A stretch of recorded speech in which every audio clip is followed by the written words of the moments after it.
Hello, welcome to Time of Death. I am Ris. It sounds so threatening. And I'm Dee.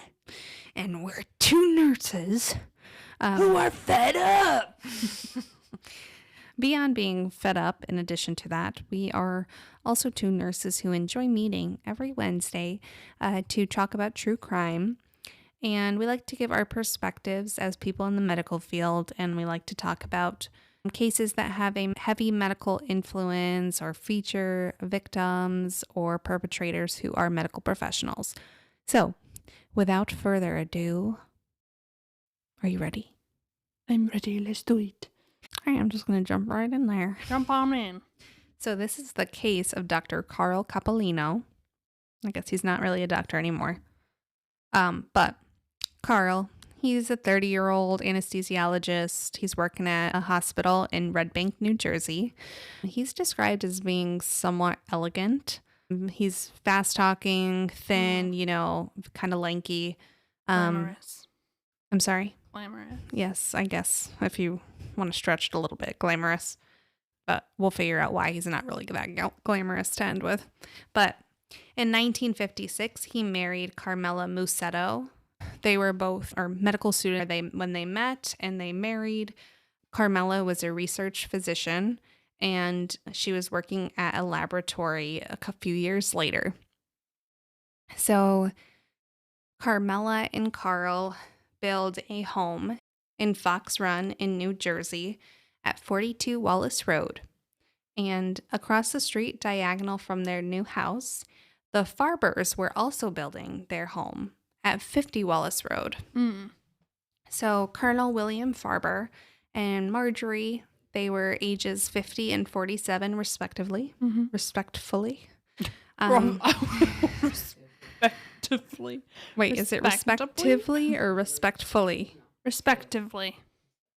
Or respectfully. You could be respectful to your elders. Okay. Yeah, but either way, it's a term of endearment. All right. So either way.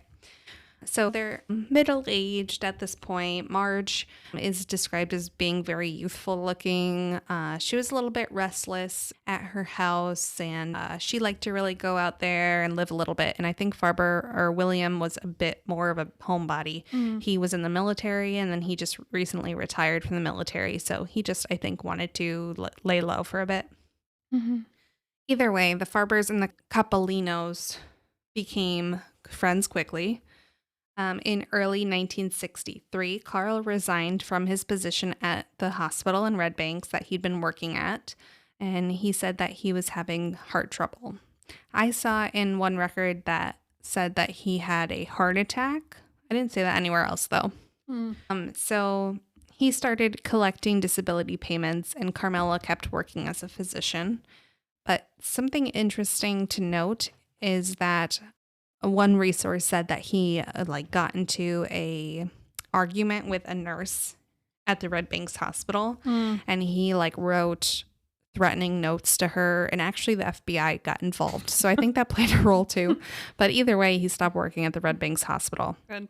So Carl at this point, he's kind of chilling. He's getting his disability checks. He's writing. And he also developed an interest in hypnotherapy. So I'm just going to give a little bit of background about hypnotherapy today, because this is taking place in the 1960s. So hypnotherapy today is used to treat a bunch of different issues. So mental health issues such as stress, anxiety, PTSD, panic attacks, phobias. But it also can help to treat things like asthma, hot flashes, IBS, psoriasis, and cancer treatment-related symptoms like nausea, vomiting from chemo. So actually, it's kind of an interesting tidbit, and I'd like to look more into that. And I don't think I've heard very much about hypnotherapy being used, but it'd be interesting to explore. It's a very cool area of medicine that, some people probably don't even think it is medicine, but the mind, we only know about, less than 5% of what the brain is capable of. That's true. Still, it's we've been to space, we've been to the ocean. The mind is really the last, last terrain to navigate. I know, yeah. I know so much of it is untapped. So hypnosis has 4 stages. Number 1 is the induction stage. So this is where the hypnotherapist tries to relax the patient. They help to focus their attention. They're guided through like relaxation techniques, like help with their controlling of their breathing, helps to just like release tension. Like, I don't know if there's a name for it, but like where you go through each muscle group and you just work on making sure it's as relaxed as possible, like that kind of stuff for stage 1. Stage 2 is deepening. So this is when the hypnotherapist guides the patient and they use like imaging for this. So sometimes it's sinking deeply into a bed, like step by step, like sinking deeper and deeper, or like walking down a staircase, or like counting down, like those kinds of things where they like have a gradual deepening. You know what I mean? Mhm. So this is the phase when they start being more open to suggestion. Okay. Stage 3 is the suggestions phase. The hypnotherapist will use imagery and language, and usually it's like symptom focused. So it could be like if they're having anxiety or PTSD symptoms, or experience focused. So the hypnotherapist will be able to suggest changes in their perception, Mm. sensation, emotion, memory. For example, like smoking cessation Mm. they might have the person see themselves in a mirror with like black lungs, and then see themselves with clean healthy lungs, and then they Oh, guide them through like choosing which version that they want for themselves. I like that. Stage 4 is the emergence phase. So this is when they come out of the hypnosis. They may do like reverse action, so they might go upstairs now instead of going downstairs, or they might count up to a certain number instead of counting down, that kind of stuff. So, besides the hypnotherapy, like I said, Carl was writing as well. And actually, Carl and Carmelo were writing a book together Hmm. about alcoholism, and it was called The $1 Billion Hangover. So they're writing a book about alcoholism. Yes, so $1 Billion Hangover. I don't really know what it's about. Maybe it's like about how, alcoholism, withdrawals, like rehab, all the Yeah, expenses that follow. absolutely. So, mind you, William Farber is working at a Manhattan insurance office, and Carmela Coppolino is working at that lab still as a physician. So, neighbors start reporting that Carl would leave their house to go to the mailbox, and then he'd trek over for a visit at Marjorie's. Uh-oh. So, the two start having an affair. Marjorie is saying, Carl's helping me quit smoking through hypnotherapy. She's saying, oh, like I paint Carl sometimes. Nude. She's Sorry. saying, um, he's like a son to me. Because she's 17 years older. Anyway, You know but what? either way, they're having an affair. And William Farber is aware of the affair. And at first, he's like tolerating it to some degree. But then he started to, grow resentful, of course. And he said, Marge, you two need to stop. And she's like, no. So, Whoa. their affair is progressing. Carmela is pregnant with their second child. They end up having 2 daughters together. She's pregnant with their second daughter at this time. And this affair is starting to go full bore. They're having sex and all 9 yards. Okay. But at his house? So, like, was Carmela okay with? Like, how did that even. Well, I think either one or the other was at work because Oh, Carl and Marge weren't working. dang. Yeah. That is so freaking shady. I don't care. Yeah. Like, I think that is so just gross. I agree. And maybe we'll catch some slack on having this viewpoint, but No, it is gross. it is gross. All right. So, July 30th, 1963. Carl and Carmela get a phone call saying that William was unconscious in their bedroom. Oh, So Marge. Carl's like, I'm not a practicing physician anymore. Like, Carmela, can you head over there? Carmela, of course, goes over and she notices that he's cyanotic or blue, like blue tone to the skin. No oxygen. Yeah, on one side of the body. One side? Yeah, that's what it said from what I read. I've never seen that. I know. I was like thinking like how that would look. Like, I don't really understand it, but either way, that's what I read. So Carmela was urged by Carl to sign the death certificate, which she did, listing the cause of death, coronary thrombosis. But how could you possibly sign that I don't know. without an autopsy? Yeah, they did not think an autopsy was warranted, and apparently, like, the medical examiner didn't think one was either. I'm gonna Google half cyanosis. So I want to take this time to thank Dr. Google for giving me an answer to a question that came up, and I also want to shout out Patricia Cornwell for constantly being such a shining ray of light. So that's the author of Dr. K. Scarpetta series. I think everyone knows that by now. But so the bluish purple discoloration of the skin after death is a common sign associated with livor mortis, one of the 4 post-mortem signs of death, along with pallor mortis, algor mortis, and rigor mortis. Livor mortis is characterized by lividity and occurs within hours after death.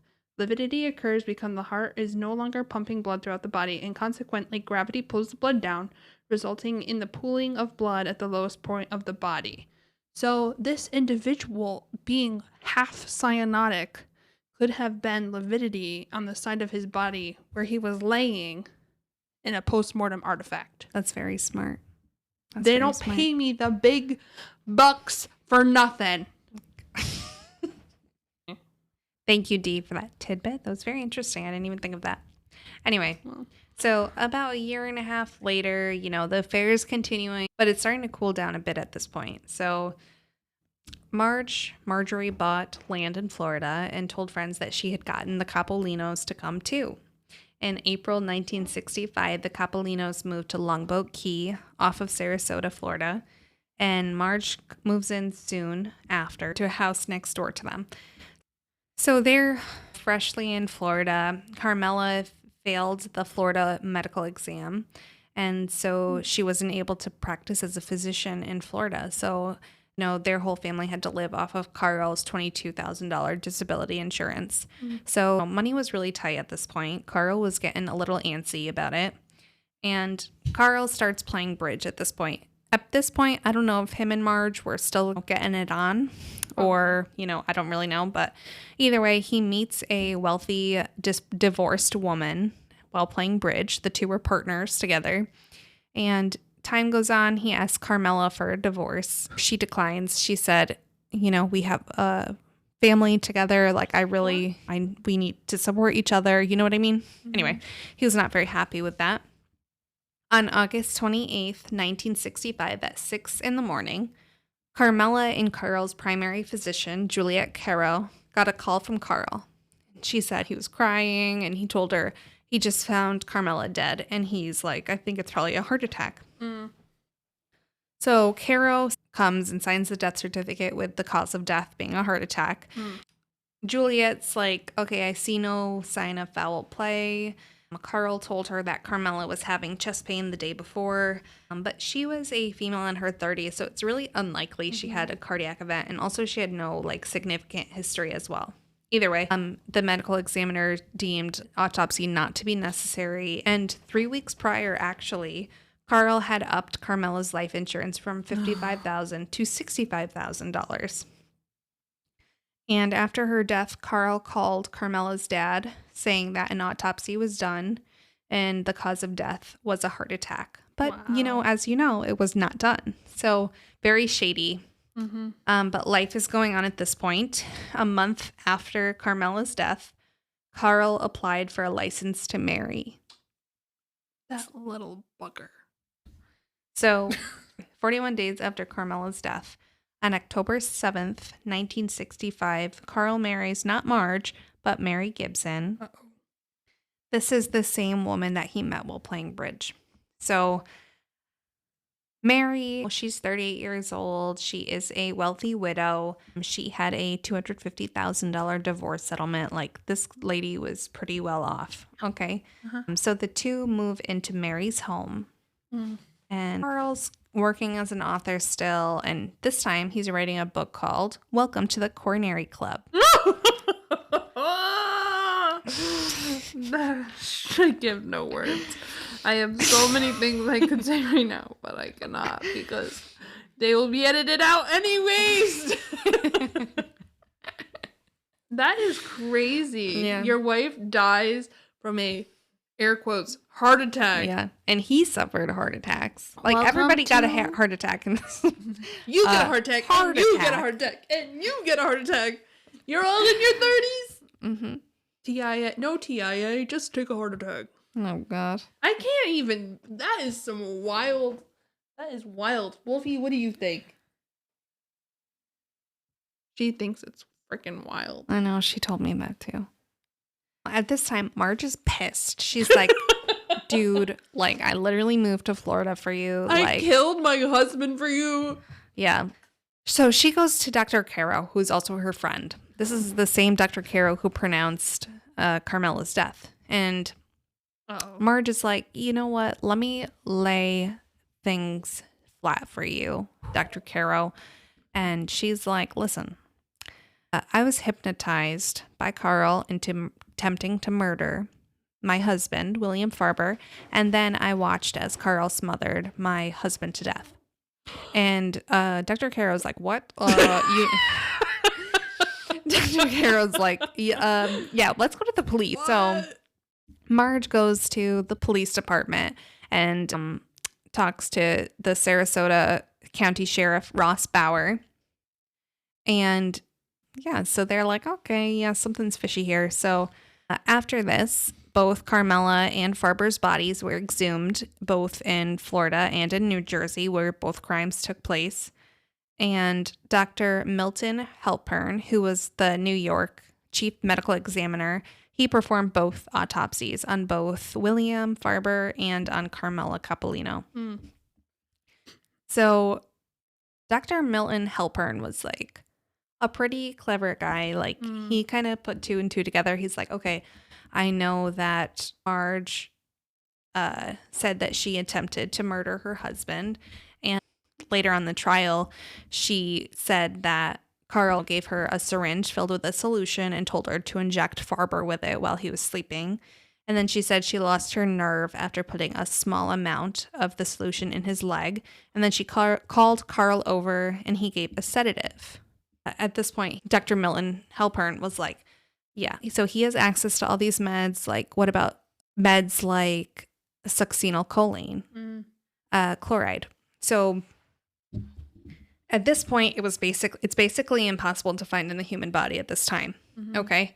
In the 1960s, succinylcholine chloride is a medication that's used in intubation. So like when someone needs to be intubated quickly, it's used in surgeries, and it works to block the action of acetylcholine so that the body's cholinergic receptors in the parasympathetic and sympathetic nervous systems, aren't receptive to transmissions. So acetylcholine is a neurotransmitter, which is basically a chemical that brings messages from your brain to the rest of your body using your nervous system.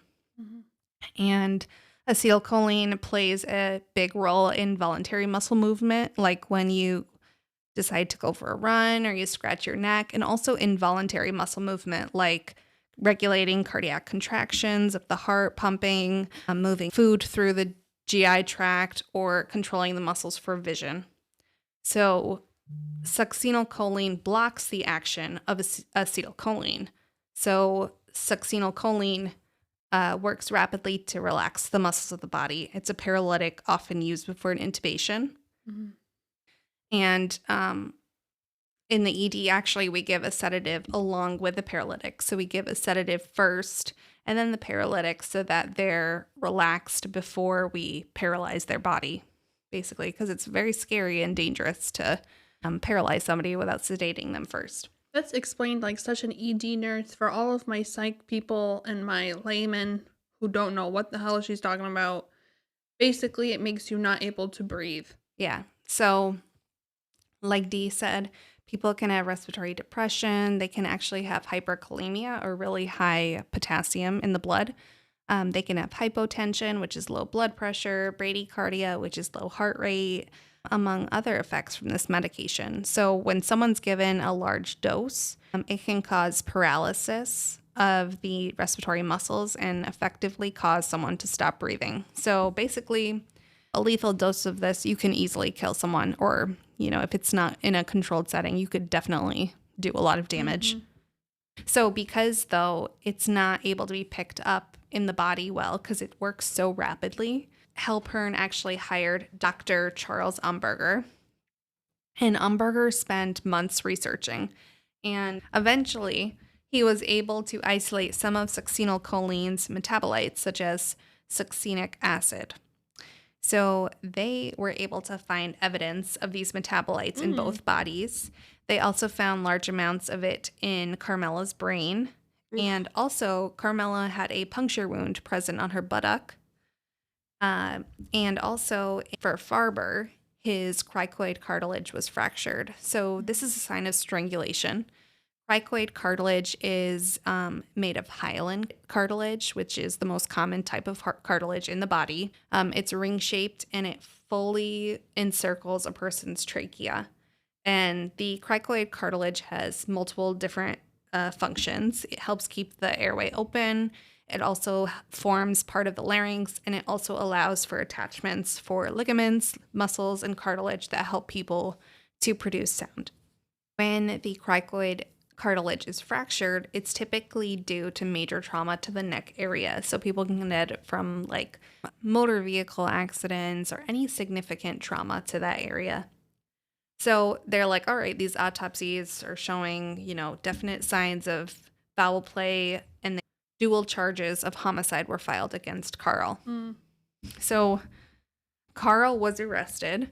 He was wearing Bermuda shirts, and he was complaining of not feeling well. So two physicians examined him, and he ended up being brought to a hospital. And he was served to... Sorry. Another heart attack. And he was served a warrant at the hospital, and then he was cleared medically and brought back to jail. So during Farber's trial, defense went, full on, obviously, in the direction of discrediting Marge and, painting her as like the scorned woman, like she made it up because she was wronged by him. You know what I mean? And fun fact, Carl was actually represented by F. Lee Bailey. He would actually go on to represent O.J. Simpson later on. But I thought the Kardashian, what's his name? The Kardashian represented O.J. Robert Kardashian. He had like a really intense legal team. Yeah, like wow. He had the dream team, legal team. Either way, but Bailey was early, in his career at this time. He wasn't as well known. But Marjorie spoke about being hypnotized by Carl. She said, he started hypnotizing me for the first time to help me stop smoking. And then she kept having these hypnotherapy sessions. And she recalled Carl saying, that bastard has got to go. She said that Carl, I just went over this, but she said that Carl gave her the syringe. She only injected a small amount in his leg.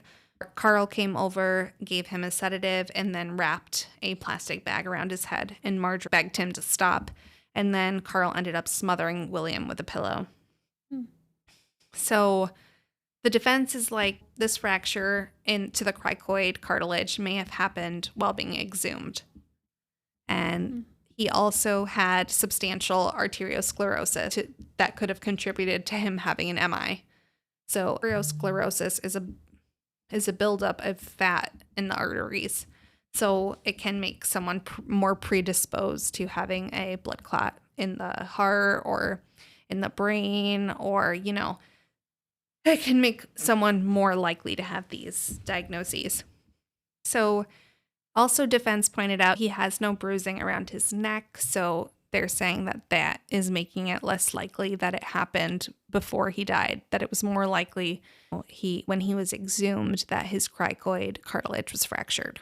I don't know how. I mean, I'm no medical examiner, although I've read my fair share of Dr. K. Scarpetta books, but I don't buy it. I don't buy it either. I think he killed both. So jury found Carl not guilty of killing William Farber. Not guilty? Not guilty. So he was acquitted of that murder. But it's interesting that he was found with succinylcholine. Like, where did that come from then, huh? You just casually inject yourself with a paralytic. I guess so. So the trial for Carmela's death started, and he was charged with killing her by injecting her with a lethal dose of succinylcholine chloride. And one friend of Carl's testified that he gave Carl 6 vials of succinylcholine because Carl said that he was going to be doing some research and he needed it. And this is a month before her death, Carmela's death. Mm. There's also the fact that Carmela had asked for a divorce. She really had no pertinent medical history that could have contributed to her death. Just very shady. So actually, he was found, thankfully, guilty of second-degree murder and sentenced to life in prison. However, the story doesn't end here because he only served 12 years before being released in 1979 for good behavior. And the articles that I read kind of pointed out Mary, his wife, who he was still married to, her role in maybe having him released early just because of her, high status. In 1980, the year after he was released, get ready for this one. Mary died. No. He wrote a book called The Crime That Never Was. And in this, he portrayed himself as the victim. He focused on how corrupt everyone in his trial was, and he just really focused on himself and how blameless he was and everything, and how he was kind of like the scapegoat. And actually the book opens up with him where he's depicting a scene where he and Mary are having sex in their bed in the Buccaneer Motel the morning before he was sentenced. And he kept a journal for the entire 12 years he was in prison, just talking about how, corrupt everything was and how he was not responsible for everything. There's a lot of parallels between him and OJ in some way. I know that he was convicted of the murder. OJ was not convicted of the murder, but this whole expose after the fact, that is interesting. They're represented by the same lawyer. Yeah, that is interesting. In 2017, Carl died at 84 years old. And it said that he had 5 heart attacks throughout his whole life. Coronary club, mother. And he never had an autopsy. Well, he was not mercilessly killed by his significant other, the person that is supposed to love and cherish you the most in this world. That's true. Mm. And interesting tidbit is that he was the only person ever charged with 2 entirely separate love triangle murders. So Marjorie was never convicted. No. I really like how when you do a case, you always have people who have interesting defenses. Like the sleepwalking. And now hypnosis. I really appreciate it. I think this was a great case. Thank you, Ris. My pleasure. And I just want to give some people the opportunity to have some feedback. If you guys are potentially interested, help me convince Ris that we should do an unedited version We can't do of our that. podcast. Because if you guys are interested, We can't do that. That's crazy. Right. I'm going to call it the time is 2017. That is 8:17 p.m. for those of you who don't use military time. We are checking out. Peace out, world. Good night, world. good night, moon. Good night, stars. Good night, all. Good night. Let's go far. Good night, listeners. Have a sweet sleep tonight. They may not be listening to this before bed. Or have a sweet day or night, whatever time it is. Good night. Good Bye. Oh, why am I saying good night? Bye. Bye. Bye.